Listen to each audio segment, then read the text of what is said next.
Welcome to the Asset Mindset Podcast, where we don't wait for opportunities, we create them. We're about transformation, not motivation. And today we have a special guest, Jacek Waliszewski. I hope I got that right. And if I didn't, brother, I'm sorry. Amazing Green Beret. Hey, welcome to the show. Tell the audience hello and a little bit about yourself. Daniel, thanks for having me. I really appreciate being here. So I'm Jacek Waliszewski, firstborn son to the founder of a revolution. Some people are aware of the Solidarity movement in the 80s. Political refugee. We came here early 80s. My dad got to meet Reagan and really set in motion the things that made that revolution successful stateside. Spent lifetime living in the States, moving around the world, became a Green Beret.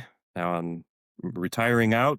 I'm a author, won a couple awards with my books. They're the Codename Spike series. I was lucky enough to find in the archives a book that was written by secret agents in 1946 that they could never publish.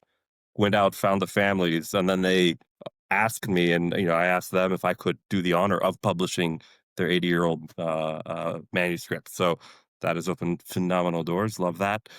And then I'm also the founder of the Hero Protocol, which is a neurotropic supplement, helps guys like us get back to baseline. Wonderful. That's fantastic. So each episode, we dive into the mindset, habits, and mission-driven thinking that turn everyday people into high performers and real-life warriors. And you've had an incredible life. So talk to us about some of the transformations, or Oh when was your man. first, I guess, challenge in life? Like, what'd you go through that you were like, wow? I mean, I think being a kid in North Carolina, going to public school with a name like Jacek, that sets the that sets the bar for some complexities there. But yeah, and I kind of struggled going back and forth on, what was difficult for me may not have been difficult for somebody else, or might have been, impossible for someone else, right? And so, immigrant kid, parents divorced early. Second stepmom was like legitimately abusive. Would lock me in the bathroom on the weekends when dad would go on a business trip, and then just I wouldn't eat, or I'd have to drink water out of the faucet. What's interesting is when I tell this story, people are like, "No, that's beyond the scope of reasonable." I was like, "Yeah, it is." And I was like, "But like what I did when I was locked in the bathroom and I knew I was getting, punished for her frustrations, I would then like sneak into the pantry at night the day before and like, squirrel away some crackers because I knew what my problem was going to be, right?" And so I was only 5 or 6, right? So like as a kid, you don't understand these things from a like, oh, this is bad. You just understand it from like, oh, this is just reality, right? A kid doesn't. I couldn't grasp the concept of what was morally right versus what was just difficult. And I remember very specifically, like, you make your bed in the bathtub, and I was just like, huh, well, this is going to suck, but I can get past this. And I'm just going to learn how to get past this. And so for me, you know, those early trials and tribulations were never things that would stop me and prevent me from going forward. They were always just like speed bumps, like traffic. And if you were driving home, right, and there's a bunch of traffic, you're not going to just stop, pull over on the side of the road and quit, right? And say, I'm never going home. And I'm like, yeah, yeah. And so I didn't embrace that mentality either. I was just like, oh, this is just bad traffic in life, right? Or fender bender or, a speed bump. And, so I slowly started addressing all of life's adventures because there was a lot of them, right? And with that mentality, this isn't a stopping point. This is just traffic, right? Or somebody else driving a car poorly in their life has affected me. How do I just get out of the way? I don't need to jump in their car and teach them how to drive. I might, you know, flick them off or curse in my own car. But at the end of the day, my responsibility is my car, right? And so, fortunately, dad got a divorce from his second wife. That stint of traumatic abuse ended eventually. Um, Ended up in boarding school, and because through complexities of life, I was like, look, my mom's suffering from massive depression. My dad's busy setting his career up. Right, he started working for General Motors, and I was maybe 8 or 9 at this point, and I'm looking at both of them, and between North Carolina and Tennessee, spending 6 months here and there, and I was just like, this isn't working for me. And so finally, my dad was like, "What do you want to do?" I was like, "I just find me a boarding school. I just want to go to a boarding school. I've heard good things about boarding schools. You read some books. Boarding schools are supposed to be great." And so I ended up going to a boarding school right there in Knoxville, Tennessee, which is between both parents. When I got there, I was like, "Okay, I'm ready to do this thing called life, and these teachers are going to take care of me." But the teachers go away on the weekends, right? And so I'm Mm. like 9, 10 years old, and I'm alone, and then I'm like, "Huh, like how do I eat?" Because I my dad didn't sign me up for the cafeteria, and they're telling me I have to wash dishes to afford tuition, right? There's a backdoor deal to that. And then neither parent sent me with enough clothes because they both thought the other parent was going to send me with clothes. And so I'm 9 years old, right? And again, I'm just like, not thinking like, oh, the parents have failed me. I'm like, okay, this is a new traffic jam of life. So I'm just like, I think this is obviously why I became a Green Beret because I started raiding the laundry rooms and stealing clothes from kids, right? I needed a polo, so I went and got a polo. I needed socks, so I went and got socks. I was hungry, so I learned how to break into the commissary, right? And like little things like that became just happenstance for me. Um, and then, one day, I'm not religious, but I can appreciate religion. I was sitting or standing on the football field. It was roughly midnight, and I'm yelling at God. Right, it was a religious boarding school, and I'm yelling. I'm like, "Look, I don't know what the f is going on, but like both parents, couldn't figure it out. Like this boarding school thing isn't working out for me because teachers aren't taking care of me, and like I'm having to fend for myself in a real way." And so I look up at him. I look up at the sky, and I'm like, like you're supposed to give me answers, but I'm not getting any answers. Like, where are they? Right? I'm 9 years old. This is probably too much for me to handle right now. So I told him, I was like, hey, I'm going to be a free agent. I don't believe in your religion book as it's written, as people, espouse, right? And so I'm like, look, I'm just going to do my own thing. Put me in I'm like, I'll be a free agent. Put me in situations that need me to do things that are good, and I'll try to figure it out as I go. But from here on out, I'm not doing it your way. I'm not doing it any preacher's way, whatever else. And so I stop. I stop cursing him, and I'm waiting to get struck by lightning. I don't get struck by lightning, and so I'm like, okay. So I start walking back up. Right, this is the early '90s, and payphones were still the only way people could communicate. Outside the boys' dorm was a bank of payphones where parents would call. They'd call the payphones, and then if you heard it, the rule was you hear the phone ring, you answer it, find out who they're asking for, go inside, find the kid, bring it back out. So it's like midnight 30. I'm walking by this bank of payphones, and it rings, and I'm like, this is weird. So I pick it up. I'm like, hello, who are you looking for? He's like, oh, yeah, I'm looking for a Jacek. He's my son. I'm like, oh, hi, dad. And I'm like, what's up? He's like, well, General Motors, because he was working for General Motors at the time. He's like, the wall fell in the '90s in Europe. General Motors asked me to go and do an extended business trip. I was like, okay, well, I guess I'll see you when I see you. He's like, well, do you want to come? I was like, to Poland? I'm like 10 years old now. I'm like, yeah, sure, I'll go. Like, when are we going? He's like, I'll pick you up at 6. The flight's at noon. I'm like, and so I'm sitting there, and I'm like, I poke my head out of the payphone and I look up and I do one of these. I was like, okay, the adventure begins, right? Like, I accept, I sign up for the adventure.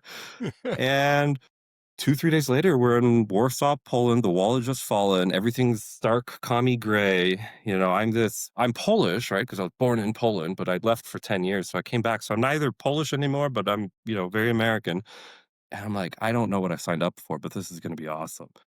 And so for the next, I'd say from roughly when I was 10 to 18, I went to the American School of Warsaw and was surrounded by individuals who were similar to me. It's called Third Culture Kid, TCK, where you don't fit in anywhere, but you find yourself surrounded by other kids that don't kind of fit in anywhere, right? Because I was surrounded by, so all the diplomats in Warsaw could only send their kids to an accredited university or school.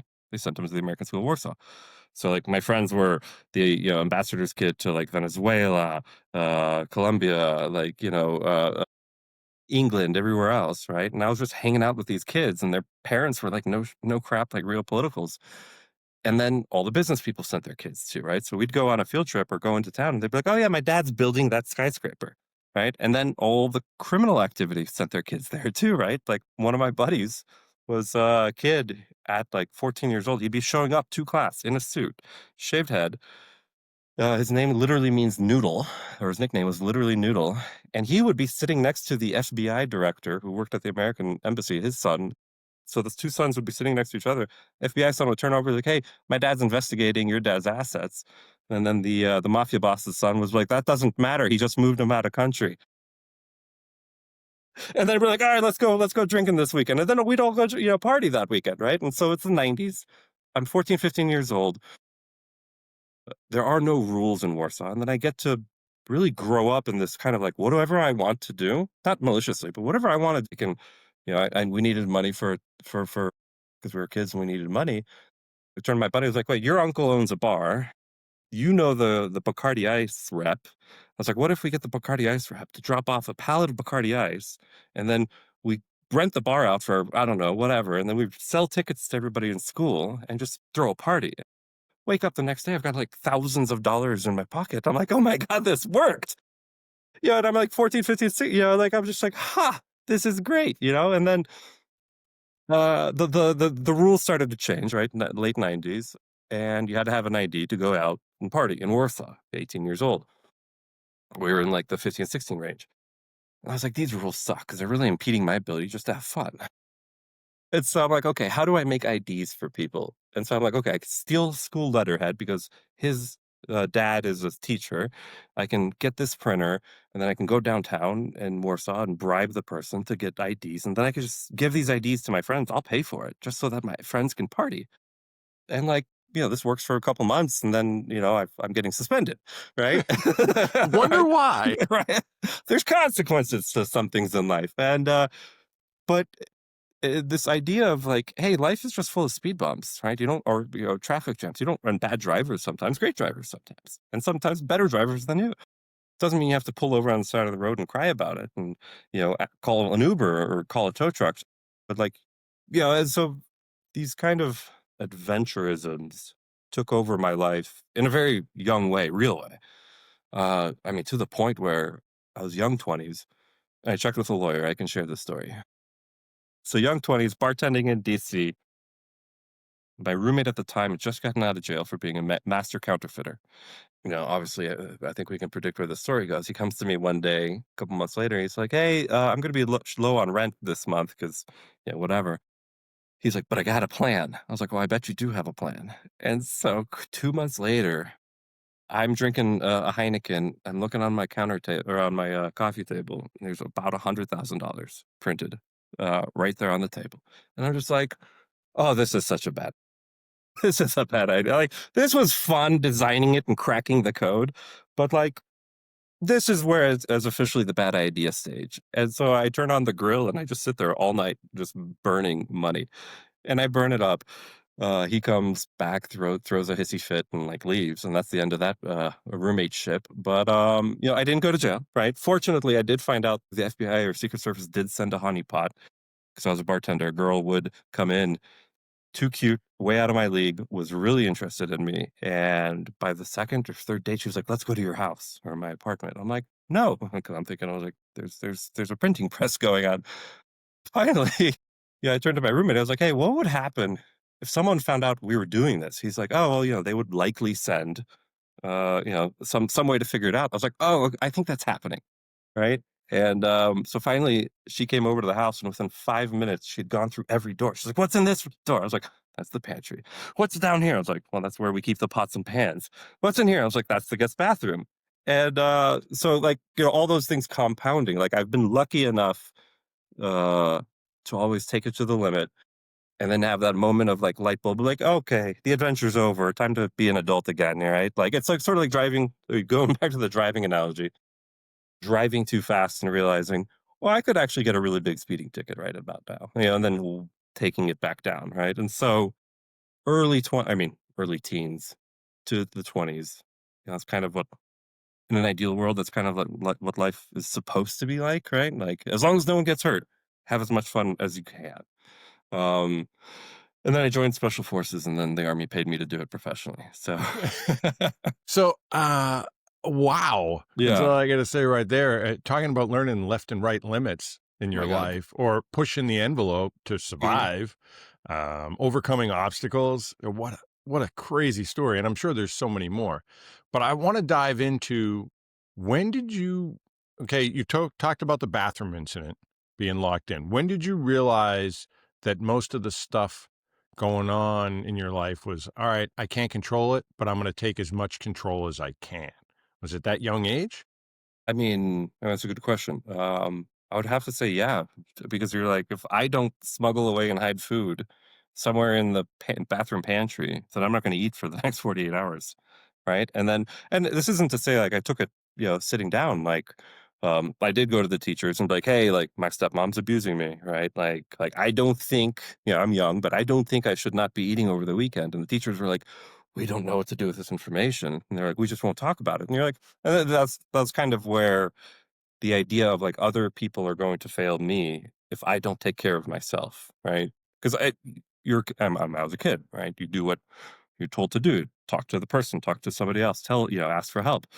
But when those things fail, and you're just like, huh, like maybe that advice was not accurate, not right. Maybe the human is that I'm asking things from is not capable of helping me. And so that sort of set, like, I would say that set the pace, right? Set the tone that if I don't master some aspect of this to the smallest extent that I can, which is literally steal some saltine crackers, um, then tomorrow's going to be worse, right? And so that was, I guess, thrust into me to, be the pilot of my own ship, right? And so, um, yeah, starting there and then moving forward into if I didn't figure out the Rubik's cube of how to solve this adventure, then I wasn't going to have an awesome party on the weekend. It became whatever a 16, 17-year-old old kid or boy would want in their height of their puberty years. You're just like, what do I want to achieve? I have no limits.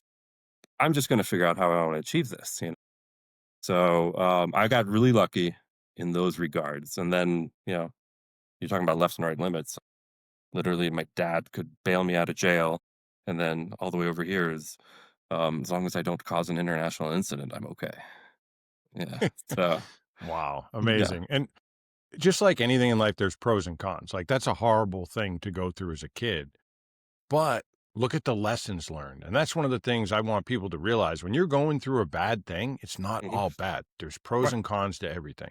Like Yeah. you learned to take control of your life. You learned, hey, I can affect my situation. It's going to suck, but you know what? I can make it less sucky if I get some food hidden here. So, anybody out there, you're dealing with the problem, figure out how you can make it Mhm. suck less Yeah. and then get through it. Like you can do it. Mhm. And now I wanna go to you're out in that field and you're yelling Yeah. up at God, Yeah. and it's 12:30 at night and the phone rings and it just happens to be your dad. Oh, yeah. What Yeah. did that do to you as far as, like I mean, I know for me, I've had some instance in life where, I said a prayer or whatever, and then a phone call or something Yeah, it's happened. amazing when that happens, So, right? like, Yeah. what was that like? I have been lucky enough where on a few occasions, many occasions, that has worked out. And then on a few other, flip side occasions where I thought I was in charge of everything and I had to eat a big slice of humble pie, right? Like the next day, like everything falls apart. So to kind of have that overarching feeling of like, oh, this is a phone call that is going to change my life. And even though it's sort of like, do you have kids? Yes, I have 3. Okay, yeah. So I have two boys, equally rambunctious, right? And so as a parent, right, you kind of phase into this thing where like 8 and below, you're a parent to your kids, right?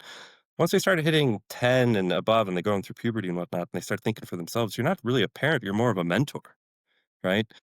And so as a dad, I've had to kind of embrace that. And what I realized when moments like that happen, the phone call rings at 12:30. It's like, oh, I was allowed to have my emotional outbursts, right? And because that's part of growing up, right? But like something is looking out for me, and I'm just going to have to trust that it is, as long as I'm doing things for the my perceived, what I understand to be for the greater good, and other people's benefit, and I'm not being malicious or greedy or vengeful or petty. And I asked for something that, as far as I understand it to be, is something very positive. that door will faithfully open, right? And it will be my responsibility to walk through it and see things through. I'm going to have to be the guy that carries it. But that opportunity has usually presented itself in beautiful ways. Down to, um, I was on the tail end of my career and finding the book code named Spike, right? But maybe a couple of years earlier, I was like, I would really like to explore writing, and I'd really like to explore something meaningful, not just like,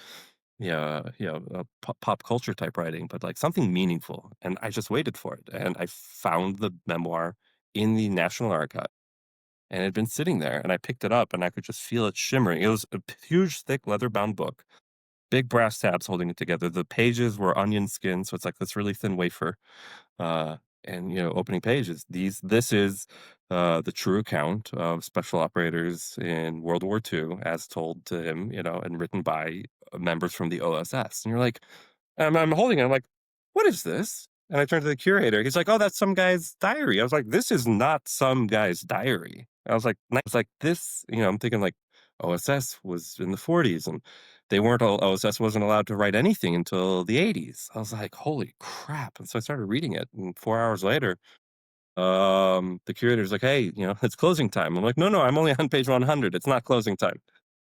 And then he's like, well, you can come back. I'm like, I can't come back. I'm leaving tomorrow. And I'm looking at him. I'm like, do I steal this? Because that's the way I can transcribe it. And I'll give it right back to him. But after I've transcribed it, like, I can then share it with everybody. And so, to have those questions or those wants of like, hey, put me in the right place to do the right thing, right? And this has happened throughout SF career too. Like, I have solved some incredible international riddles just by having really interesting conversations. We can get into that later, but otherwise, had I not been there and asked the right questions, eventually, hopefully, the problem would have been solved. But I have seen it happen consistently enough to believe in it that if you intend to ask the right question for the right reasons and follow through with it, with clarity and with, I'll say, character, as the for to the best of your ability, 9 times out of 10 that door will open, and you better be ready to go through it. Otherwise, those doors will start closing. And so for that to have happened at such a formative year, and I was cursing God, right? You're never supposed to curse God, this is especially in a Christian academy, like that's like it's like calling the red line, the hotline. But for it to be answered all of 15 minutes later is crazy to me, and Yeah, that absolutely. legitimately changed my trajectory in life. Well, you did offer yourself up as a free agent. I heard you, or from what Sure, you yeah, said. yeah, yeah, You're yeah, like, yeah, "Hey, yeah, I just wanna be part of the good team. I don't know yeah. exactly what's going on because 'cause you're a kid, trying to Yeah, figure out the world, and you're like, "What? I just help me." And yeah. wow, it Yeah, happened. 90 yeah, then every adult that's been in your circle has been disappointing, right? And so you kind of I think it would be unreasonable to expect a kid in that situation to be like, "No, I'm just gonna stay disappointed," right? And I think some people do, right? They don't feel empowered. They feel, "Oh, this is just the lot of life," right? Or this is the unfortunate situation, and I'm going to learn how to, you know, either manage my trauma in an unhealthy way or explode my trauma in an unhealthy way, right? Now they become the problem. Ironically, because of something bad that happened to them that they did not manage. Now all of a sudden they're not managing it and they're making things worse for other people. And at a certain point they become adults and now it's officially their fault and their responsibility for making things worse. And I think I think we all know of people that have failed to manage themselves and going back to my kids, when they have a frustrating moment, right? They're hungry, they're tired, whatever. They're like little green berets themselves, right? Like you just see them. Oh, he hasn't eaten in a while. He's going to be hangry here in a minute, right? Like you manage them that way. And as a dad, I'm trying to grow men. I'm not trying to raise kids. I'm trying to raise men, right? I'm like, hey, man, like I love you. That thing you said, the curse words you dropped, the fight you walked into and started throwing things around. I get it, those are your emotions, but, like, and I'll wait till they're more calm to have this conversation, but I was like, "Hey, do you remember when you were in diapers?" And they're like, "Yeah." I'm like, "Okay, why did you get out of diapers?" And they're like, "Well, because I was potty trained." I was like, "Great. I was like, now you're transitioning into an older kid, right? You're going to be a teenager here soon. Your emotions now have control over you, or you have control of your emotions, your choice. But the same way you wore a diaper when you couldn't control your pooping is the same way if you start having this emotional diarrhea every time you get angry and like throw it around the world and like make everybody in the family unhappy or you start slamming doors. I was like, I'm going to have to figure out some way to put an emotional diaper on you. I was like, "Is that what you want?" I was like, "I can take the iPad away. I can, you can go to sleep at 7 o'clock at night, right? So you get all the sleep in the world." I was like, "What do you want?" And they'll sit there and they'll come back to me like, "Dad, I'm sorry that I flipped out. I flipped out because I was hungry or I had a bad day at school and I didn't tell you about it. And I'm gonna I asked them to give me a plan. They're like, "Next time I'm angry, I'm gonna try to think about it more." And then at the end of it, I'm like, "And I love you." And they're like, "Oh yeah, yeah, and you're growing up." And this is the first effing time you as a child are running through this emotional loop, right? Like you're trying to figure it out. It's not my job to punish you for trying to figure out your loop. It's my job to say, "Hey, first repetition, yeah, D minus. Right? Let's tweak a few things. Let's drop a few curse words, but let's, work on this one thing and get a little better and get a little better and do it 100 times and sort of like riding a bicycle, right? Or like going into shoot house, right? We all remember the very first time we were ever in a shoot house. We didn't know for the 1 man, 2 man, or 4 man. We didn't know what was going on, what the corners were.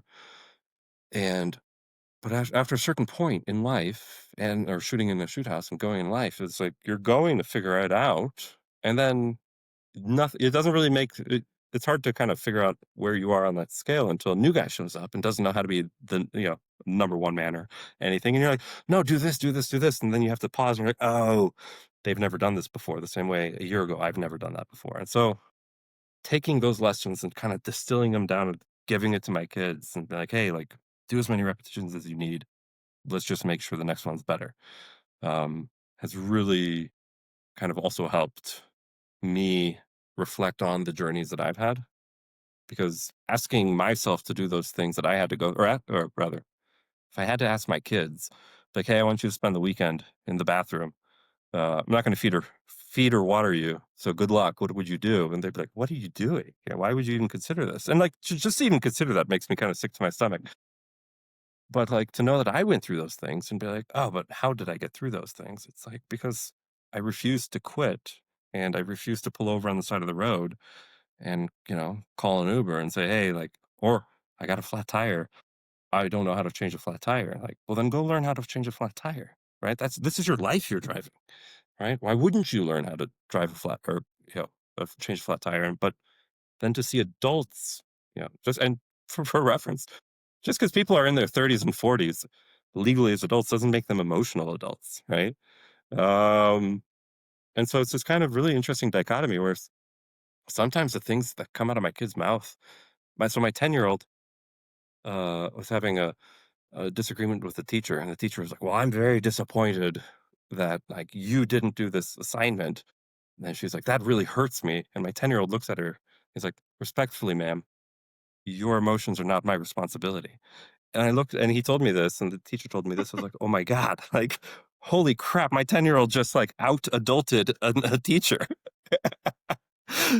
And because I remember telling him that, like, months ago, I was like, "Hey, this is something you can do when somebody's having too much emotional diarrhea, but it's not your responsibility." And that's stuck in his head. So he pulls out the card. He's like, "Hey, teacher, with all due respect, your emotional response is not, your emotions are not my responsibility."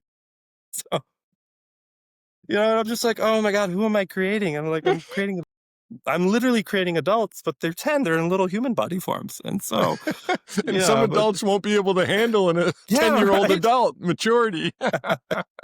So yeah, but 'Cause it's important to keep them as kids too, right? So we do the movies, we play soccer, everything else. But yeah, it's really interesting at this juncture of life of like, what have I learned, and can I give this to my children, and so that when they become adults, they're ready to be adults. And it's been fatherhood is its own journey too. So Yeah, what a process. It's absolutely incredible. And I love how you use analogies here on the show. I'm sure you do that with them as well. So that's a great skill. I love analogies. You're doing amazing stuff. And part of this is you're mentoring them. So let's talk about mentorship. Obviously, you had some difficulties where you had to learn things on your own, but how important is it for people out there to find a good mentor or if they have one, to use them? Yeah, and this is always an interesting topic, mentorship, because you're trying to find somebody who knows more than you. You're not trying to find an echo chamber. You're not trying to find, your next best friend. You're trying to say like, who's a little bit further in my life than where I want to go. Qu- you know, Question one is, where do you want to go in life? And that's a self responsibility, a self accountability, right? Like if I want to be the best pilot in the world, but I choose a mentor who, knows how to run convenience stores, right? Has maybe done a really great job of that. Might be a really interesting mentor, but might not be the right mentor for me, right? And so there's a degree of self responsibility where you have to map out your trajectory, because I think some people get mentorship wrong, where they're like, oh, I don't know what I want to do, so I'm going to find somebody to tell me what I want to do. And it's their job to tell me and mentor me in life, as opposed to this is going back to you can sit in the front seat of your own car, but are you in the passenger seat or the driver's seat? Right? Like just because you're in the front seat in front of the windshield doesn't mean you're driving. And so I think us as humans, especially driven humans, we have to really sit down, pause, turn off all sounds and distractions, say, what the hell am I doing with life? Where do I want to go? Okay, that's where I want to go. Okay, then I need to find people who've already gone this route, right? Convenience store owner can teach me how to run a really good convenience store. But if my job or goal is to be a pilot, I got to go find a pilot.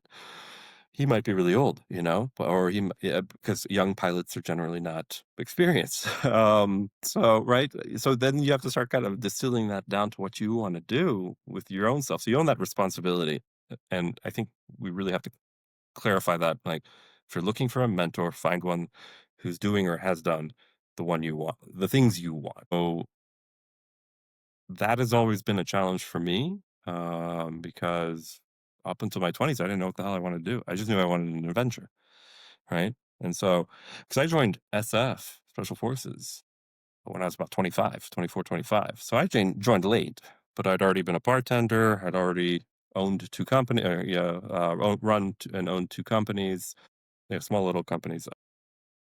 Been an extra in a movie or two, just because I was like, "Yeah, I don't know, maybe I wanna be, to explore that." And so, like, all these doors would open, and so but, it wasn't until I said, "No, I absolutely wanna be a Green Beret," because I've met a few of them, and they're freaking amazing, and their stories are insane, and they're actually solving really big problems, and I wanna solve important problems, and I want to use my creative brain to solve creative issues, right? And I don't wanna be I wanna do the job and work with like-minded people, right? And so I honed it in and said, "I wanna be a Green Beret." I became a Green Beret. Um and then, interestingly enough, finding mentors in SF is still a challenge, right? Because everybody's doing their own version of life. And so, as an 18 Delta first, I was a Special Forces medic for about 10 years. Yeah, like, who is the best Special Forces medic that I want to become? And I would find them like, hey, can you teach me a few things? And then, unfortunately, this is just the reality of life, is some guys aren't good mentors. Even though they've achieved all the things, they may not be good teachers because they haven't learned that teaching aspect. Where, for whatever reason, usually, I've learned in myself, right? So I can talk to myself. Like, if someone comes to me with a problem or they're reacting poorly in a way that I'm not agreeing with, that I don't believe I would have reacted that way, or I would have solved differently. Once I start feeling those judgmental thoughts, I really pause. I stop. I'm like, okay, that's what I would do. It's like, who is that person? Where is that person coming from? What have they learned? What have they not learned? Right? Because um, an airplane will get you a lot of places, but it's sometimes a car is a better option, right? And so, yeah, but if somebody's been driving a car their whole life, and then you tell them, "Hey, I want you to be a pilot now, and here's the keys to the plane," doesn't mean they're going to be a good pilot, right? Because they just haven't learned how to fly. It doesn't mean they're bad. They're just not trained to be a pilot. And so, in an emotional situation or situational dynamic, the instant I'm in charge of people, and I feel judgmental or really disappointed, I will pause. I said, no, no, no. Like, this person's doing the best they can based off the information that they have in their brain. And I can't go in their brain, but I can ask questions and I can try to figure out, who are you? Where did you come from? Why did you do this? Why did you think that was your best option? Okay, did you consider these things? And so finding mentors has been difficult. I think in part because life is as complex as it is. But the mentors I did find have been amazing, right? You kind of have to refine your mentor, right? It's not just like everybody's ready to be a mentor. All right. So first off, you have to know that you want one because you have to know where you're going. You have to be humble enough to ask. Second off is you have to find the right one, right? Like one of my best shooting instructors at 18 Bravo, he would shoot so much that his fingers would bleed. And you asked him like, "Hey, like, why is your finger bleeding? Shouldn't you take a break?" He's like, "No, now I know how I shoot when I'm compromised." And he would shoot another 10,000 rounds, right? Like, and you're like, "Huh, I want that guy's mentality." Right? And so I got to know him really well, and I was like, "Hey, I will never be as good a shot as you because I'm not, so obsessed with, all the bullet aspects of you, but, like, if I can learn 1% or 5% of what you know, can you please just teach me? And, I'm gonna be busy doing 18 Delta stuff, but every time you do 18 Bravo stuff or shooting on the side, take me with you." And we did. And I became a phenomenal shot. I mean, to myself, a phenomenal shot. To him, I was, grape jelly compared to the, entire, peanut butter jelly sandwich. But he was gracious about it, right? And I'd be like, "Oh, okay, am I doing good?" Da, da, da, da. I'm like, I'm hitting times that I've never hit before. This is amazing. And I look over at him and he's hitting the same times, but now he's doing it offhand, right? So he could shoot better offhand than I could shoot, primary. But I was just glad that he'd gotten me to a phenomenal point where I was the best primary I ever could. So right there's a degree of humility to that too, right? Where you have to know that your own capabilities will either fail or not reach the mentor's ability to teach you because you have your own limitations, or sometimes you'll exceed your mentor, or your life will change and you'll need a new one. um, going back to the car analogy, right? There's a transmission in the car for a reason, right? Sometimes you're stopped at a stoplight, sometimes you're going 80 miles an hour. The rules change and the dynamics change when you are at those speeds, as will the transmission and everything else. Since you're in charge of your own car, you're driving your own damn life, right? But to suddenly, I mean, let's get this thought out there because some people may have it, to be driving and then like crash because you're doing 80 miles an hour and you didn't take the turn right or adjust for traffic, and then turn to your mentor and be like, "Why didn't you teach me this?" And be like, There's a degree of self requirement and responsibility that you need to hold on to every piece of information coming to you and the type of mentor that could teach you what they can teach you." Um, so, yeah, that's a huge, long way of explaining the complexities of mentorships as well as the benefits, right? Like you still own that piece. You can't just hand that off just because you found somebody who can manage things a little bit better. No, I think that's great advice, taking ownership right away and figuring out where you wanna go. Like, Hmm. what's your destination? It's Yeah. exactly like, "Hey, I wanna get to this island." Well, you can't take an Uber, like, you're gonna need to get a captain, or is the island big enough and it has a airstrip, that you can land on? So, yeah, where you're going is so important, and if you don't know that, go take a walk. Hmm. Silence yourself from the world, spend some time with yourself, and just think about what makes you happy. What's your drive? What do you do as hobbies? What do you get sucked into that when you are in your off time? And then once you find your passion or your purpose, then now you know where to go and you can help find yourself a mentor and get there. So, all right, amazing stories, crazy life growing up.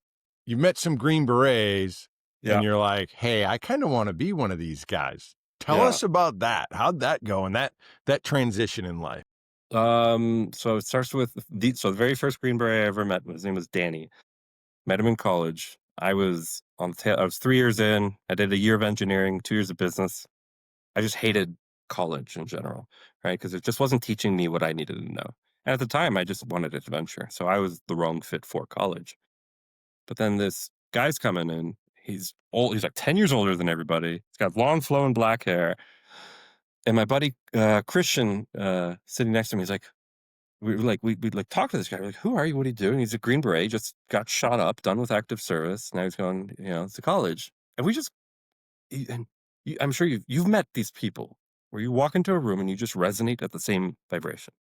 And you're like, we don't have to, we just know each other. And we're all vibrating on the same resonance. And he was like, "Come on over, we're going to barbecue, whatever else." Find out that him and his, half of his ODA were going to be there too.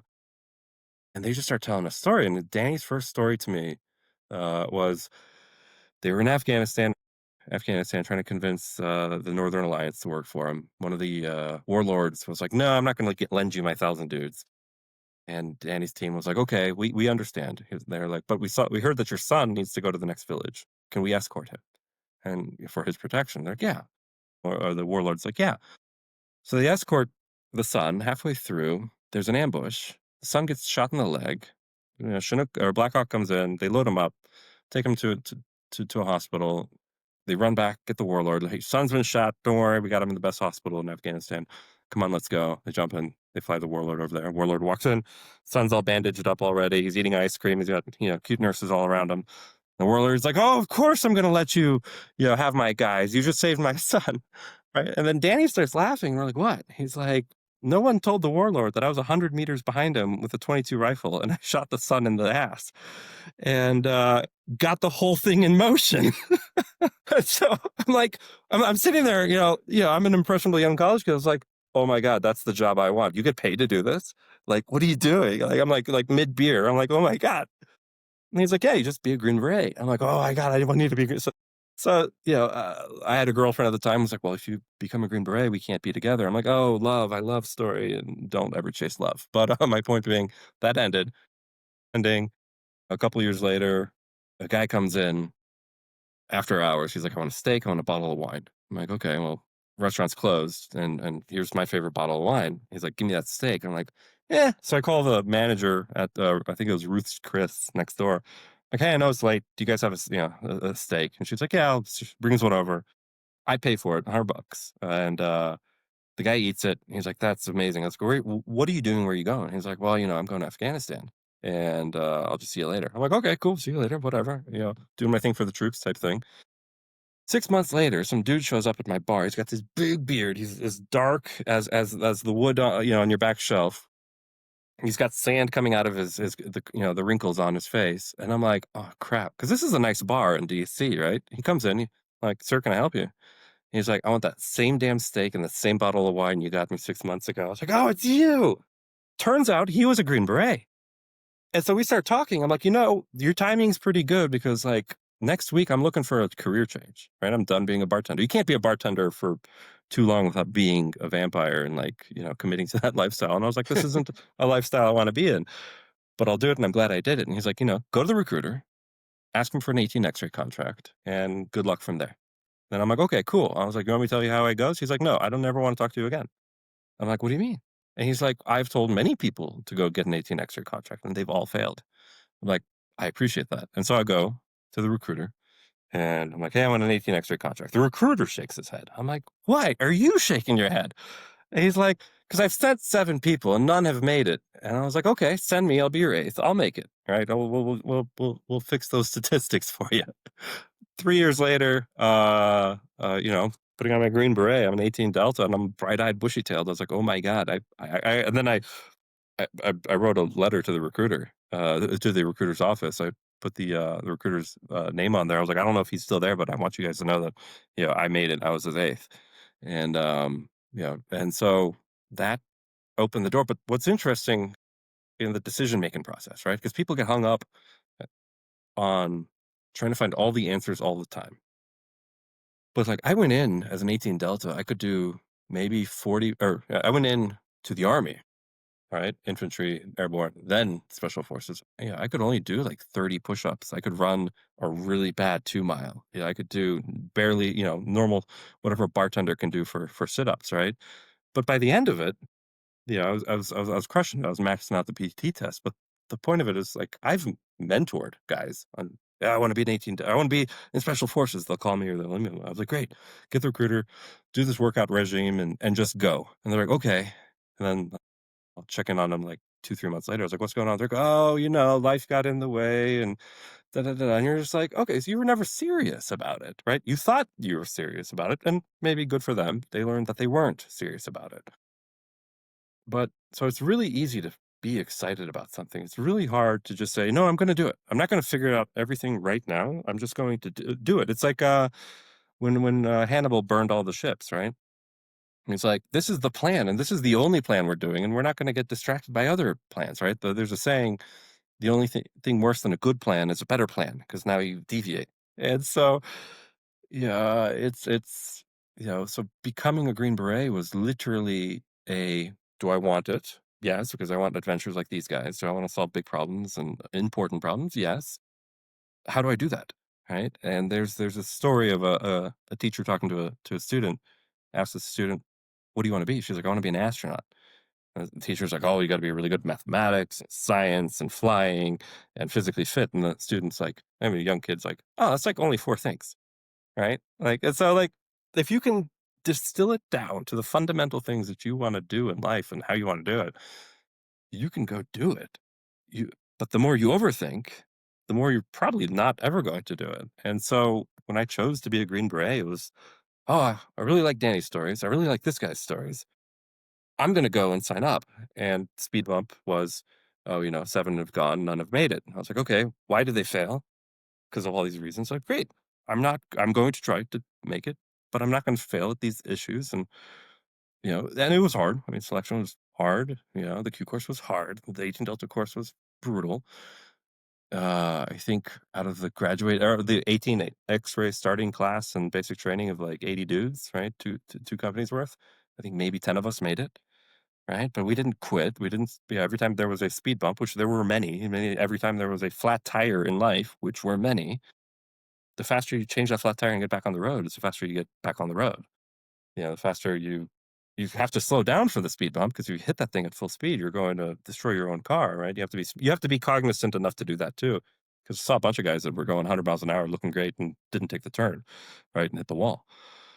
So you know the balance is there, but yeah, yeah. Trying to figure out how to become a Green Beret was the choice to try to be a Green Beret was easy. Getting through it was difficult and challenging. Um, but at no point did I quit or allow myself to quit. And then, but just it's just a hat, right? It's the color of a hat when you put it on. Being in special operations, that was an entire character experience as well. Because now you have to actually be that, be the guy in the door. You have to be the person willing to answer the question. I've been fired, right? Uh, I have the interesting experience of having been on one of the last special forces teams out of Afghanistan, leaving. And I was the second in command of the last special forces team out of Helmand. And Helmand was right there next to Iran, right there next to Pakistan, right there at the poppy growing fields. We were about 30 miles from Musakala, which is Taliban HQ. And so we we're at the crossroads of a lot of problems. And sitting there and being like, oh man, this is 2021, tail end of my career, and I'm sitting there. I'm like, okay, this is going to test the living crap out of my every fiber in my being. I was getting 4 hours of sleep a night. I was like, okay, how do I not have emotional diarrhea when I'm tired, but my guys come asking for questions, right? So now I got to really control myself. I got to manage all these really dynamic situations. Oh yeah, and if that wasn't enough, freaking National Geographic was filming us, right? So they've embedded with us for already 60, not 60 days, 6 months, all during train up. And then they were there, camera in our faces every day for the next several months saying, how do you feel about this? What are you doing? How are you doing this? Why are you doing this? Have you called Oh, home? And that opened, I've been deployed more than 20 times in my career, but that opened a really odd psychological door that I'd never experienced before. Where, like, you know, if you or I were in a shoot house, using this analogy, and we go in and we clear the house and we do the job, yeah, and then somebody asks us at the end of it, "How did you feel about that?" We're like, "We didn't feel a damn thing. We just did it." Right? It's all autopilot. It's autopilot. You've just done it. And everybody's like, "Oh my god, how could you have done that?" It's like because all the thinking happened in the years prior when we were training. Right now, this was the doing phase. And so being in the doing phase with like literally a camera in your face, and one of the guys was Tim Gruchka, and another guy was Olivier Sarbil. Olivier is French, right? He's Corsican French. So when he talks to you, he's like, "Yes, how do you feel about this?" And you're like, "Oh my, Pepe Le Pew is asking me Dr. Phil level questions right now." And I'm trying to go kill that guy. Don't talk to me, Like, I don't want to know how I feel about this because that's a conflict of action and feeling. And so, uh, Yeah, You know, I'm to in be robot Green Beret right. mode right now, like, Yeah, you emotions know. flipped off, I'm Yep. switched on, I'm doing my job, I'm Yep. blowing doors. I Yeah, and can't so imagine having a press or National Geographic. Like, I yeah, think about and my time in Afghanistan and what we yeah. were doing.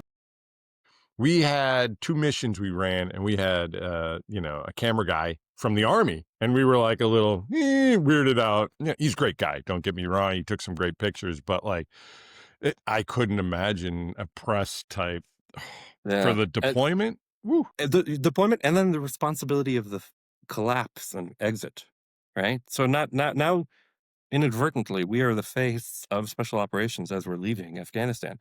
The movie came out called Retrograde, won 3 Emmys, Oscar shortlisted, all this other wonderful things, and then it got pulled. Disney pulled it because there were some security concerns. Um, But to have been responsible for, controlling yourself, managing your emotions, managing everybody else's emotions, and then being cognizantly aware that if this movie comes out, as President Biden is announcing the withdrawal, as the Taliban's encroaching, as like your partners are texting, "Hey, we're dying. Can you help us evacuate?" And you're like, "Oh, what emotion am I going to express right now if it's all gonna be captured forever? The camera's right here. Oh, yes, how do you feel about this? Yeah?" And you're like, "I don't have the bandwidth to feel anything about this." Yeah, I'm glad it happened. It was an amazing adventure, but yeah, the emotional burden on that, like, kicked my ass and kicked a lot of other guys' ass 'cause, the frustration I'm sure that you felt and a lot of operators felt, right, as we were leaving Afghanistan, like, we felt it too. But now we felt extra responsible for it because now we were on the face of it. Uh, and so you look at all that and, you know, I'm a reflect I like to reflect on myself and be like, "Okay, did I do things right? Did I do things wrong? What could I do better in the future?" Right? I think there's a feedback loop there where you have to accept the fact, as if you're raising kids, like they're going to get it wrong most of the time. And you say, "Hey, but this one thing you did right, double up on that." Right. And then just trust the system that they will grow into the success. And so, but you have to carry that forward. I think, especially special operators, right? We can be so hard on ourselves. Like, oh, yeah, I might have done 99 shots right, but that one shot, the flyer right there in the C zone, I'm a shitbag, right? Or like that guy, like, accidentally did something, wrong. It's like, hold on, let's take a deep breath. It happened because we're human, right? As close to above human as we want to believe we are, and sometimes we do amazing things, we're still human, and that learning cycle is still relevant. And I think some people can lose sight of that, and this ties into your mentorship question, right? Some people can lose sight of that internally, and so when you coach them to ask to be, if they can be your mentor, or if they're judging you rightfully or wrongfully, if they've lost sight of the fact that they too once had a bad day, or they too once had a first day in the shoot house, that makes it for a little contentious kind of thing because then they have to believe that they are the best. And they're like, wait a second, you've never had a bad day?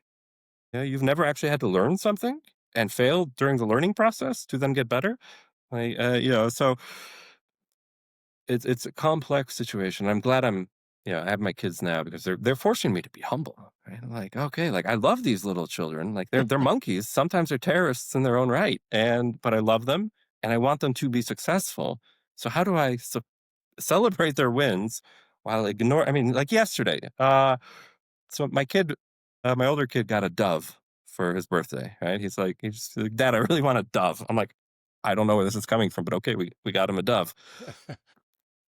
We're eating dinner, big old pot of spaghetti and meatballs, and the dove flies out of its cage and flies and lands in the spaghetti and meatballs that we're all about to eat, and starts eating it. And I'm just like, and like we're all laughing. I'm like, "Oh my god, I guess it's not going to be spaghetti and meatballs tonight." Yeah. 'Cause there's a bird in our dinner, and then the bird flies out, and there's spaghetti sauce kind of flapping everywhere, and you're just like, "I have 2 options right now. I'm gonna choose the option to laugh Yeah, yeah. because this is hilarious." But there could have been other people that'd be like, "Oh, this is terrible. This is a catastrophe," right? But, like, you're a mentor at the end of the day, especially as the children, right? They're looking at you whether you know it or not, and they're gonna model their behavior off your behavior. And so going to, the complexities, and this is Now we're stringing this all together, which is pretty beautiful. Going to the complexities of that, it's like speed bumps are going to happen, flat tires are going to happen, right? But just quitting on the side of the road is not an option for guys like you or me. It's not an option for my kids. Knowing that they have to learn what that means for themselves, though, right? And so, but rest stops exist for a reason. Pull over, take a nap, do whatever. And so there has to be a balance.